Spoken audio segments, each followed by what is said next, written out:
If you have a restraining order hearing coming up, then this video is for you because I'm going to be talking about 5 things that you might do, even unintentionally, that will really annoy the judge and could actually cause you to lose your hearing. My name is Veronica. I'm a domestic violence defense attorney here in California, and I help people put their cases behind them so that they can enjoy their lives and their freedom. I'm also the creator of a course called Defeat the DVRO, in which I teach you how to win your restraining order hearing. If that is something that you are interested in, and it seems like you are if you're watching this video, you can get your free first class in the course via the link in the description box down below. So let's jump right in. 5 easy ways to annoy the judge at your restraining order hearing. Number 1, interrupt the judge or the other party. Now, I see this all the time, and actually this video is inspired by a restraining order hearing that I did yesterday, in which the other party just kept interrupting the judge, kept interrupting me, kept interrupting my client, and it really didn't look good for him, and ultimately he did lose the hearing. For that reason, but a myriad of other reasons too, including the objections that I do teach you in the course that I used on him, and they worked, and he pretty much gave up. Now, there is one exception to this rule. You can interrupt the other party or a witness, not the judge, but you can interrupt the other party if you are objecting. So if you are saying objection, hearsay, objection, relevance, any of those objections, that's okay to interrupt with, and in fact, you should. If the other party or the other party's attorney is asking a witness a question and you feel that there's a valid objection, if you don't say anything or you wait for the witness to finish speaking, it will be too late. So that is the one time you can interrupt. Number 2, if the judge interrupts you, keep talking. That will really annoy the judge. If the judge starts speaking over you, the judge can do what they want. They can interrupt you, and sometimes they have to keep the courtroom efficient and make sure that they can hear everyone's cases. Make sure that you immediately stop talking. Do not try to keep talking over the judge. Number 3, fail to bring sufficient copies. If you really want to annoy the judge, just bring 1 copy so that only either you or the judge can look at your documents at one time. So you're passing them back and forth with the bailiff. If you're pointing out something on your document, the judge doesn't have a copy in order to see it. That is really annoying to the judge. It's a poor way to present your case. And ultimately, you may feel like, okay, the judge is getting really annoyed with me. Maybe I don't even point these other things out in my documents. And if you do have documents that are important and relevant to your case, something that you think shows that either the other party abused you or that you didn't abuse the other party, depending on what your hearing is for, you want to make sure that you give them the best chance to get in. So make sure that you bring at least 3 copies. And, some other suggestions I give people are create exhibit binders so that everything is super, super organized. That's going to impress the judge. But at the bare minimum, make sure that you have 3 copies with you. Number 4, if you want to annoy the judge, make sure that you cannot locate information or statements that you made in your own paperwork. And this pertains to text messages. It pertains to any paperwork that you filed with the court, any statements that you made.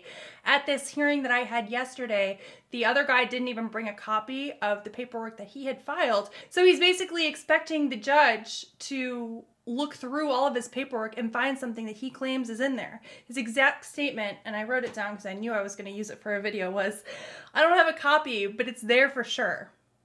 The judge was not impressed, and the judge did not take the time to go through and try to find whatever it is he was talking about. Number 5, complain about the judge's ruling or keep harping on your objection after you make it. So let's say that the other party objects. You're trying to explain something to the judge, and the other party watches me on YouTube too and says objection, relevance. And the judge says sustained. Now, you can present your argument briefly. You can say, "Your Honor, I believe that it's relevant because," and explain why it is important to the issue of whether a domestic violence restraining order is necessary to prevent the occurrence of future violence. But after that, if the judge says, "I've already ruled," or "it's sustained," move on. If you keep harping and you keep arguing about that, then it's going to look really bad for you in front of the judge. And remember, the judge has a very short period of time to make a determination that one side is ever so slightly, just slightly more than 50%, the smallest amount more than 50% credible than the other, and rule in their favor. So if you seem like a difficult person to the judge, you're bothering the judge left and right, the judge may think, you know what, this person does seem like an abuser. Even worse, and hopefully if you are watching these types of videos and you are trying to educate yourself, this isn't something that you would do. But another comment that the other party made yesterday in court when I was there for a restraining order hearing was when the judge asked him, do you have anything else, after he had tried and failed to present his case, he said, and I wrote this one down too for you, being that you ruled out everything else, no. The judge replied with, I sustained her evidentiary objection. And he was not very pleased. Very shortly after that, he ruled in our favor. In fact, the entire hearing took about 10 minutes. Not just because of how he presented his case, not just because he interrupted, not just because he was a rude and disagreeable person. And my opinion on that is not just from what I've heard from my client, it's from watching how he conducted himself in the court. This is actually the second time he's tried to file a restraining order against her too. But none of these things helped him. And what's even worse for him is that he filed his restraining order in family law court. And so every time he wants to ask for a custody modification, he has to go back in front of that judge. And now he's failed and he's looked bad twice. Now the judge already is annoyed with him. So anything that he files in the future is going to be viewed with suspicion.